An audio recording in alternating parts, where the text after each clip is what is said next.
Today we are at Groningen Airport Eelde, where we are performing interval management trials.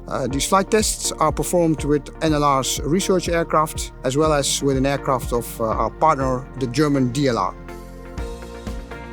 The Dutch airspace redesign program aims to improve operational efficiency and to reduce the environmental footprint. One of the key elements is to implement new technologies that provide better operational planning for the air traffic management system and, more importantly, a better adherence to that plan. ITARO project is a project looking at the combination of a number of SESAR solutions. SESAR solutions are new technologies. The main purpose of those solutions is to improve operations in the terminal airspace, for example in the Schiphol TMA. In the TMA, so at lower altitudes, the environmental footprint can be reduced by using fixed routes for departures and arrivals, combined with continuous climbs and continuous descents along those routes. Today, aircraft can already operate on fixed routes with continuous descents. However, with high traffic demand, additional buffers for inter-aircraft spacing have to be considered. Maintaining the required peak hour capacity then becomes a bottleneck. One of the promising technologies to solve this issue is interval management. IM makes use of a new aircraft system to very precisely control the spacing with elite aircraft, reducing the need for large buffers between aircraft and thus improving peak hour capacity.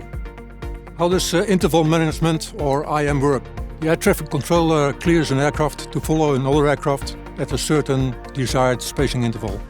The crew enters that data in their onboard systems. The onboard system generates a speed command, and when properly followed by the flight crew, it will go to that desired spacing within a few seconds. The IM avionics are in development in its final stages, and this trial is contributing to that development.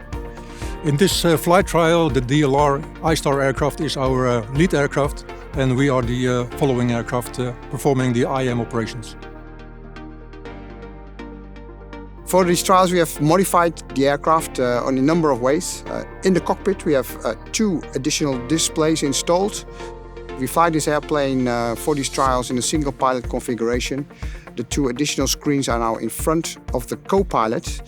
The right screen is for entries into the interval management system, and the left screen will provide guidance for speed control during the runs. In the cabin, there is a console, especially for the flight test engineer, who records and monitors the progress of the tests.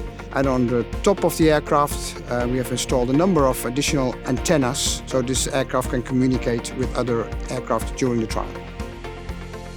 Flight trial will bring IM closer to daily operations. The next step is to put the equipment in more and more aircraft and do an operational evaluation.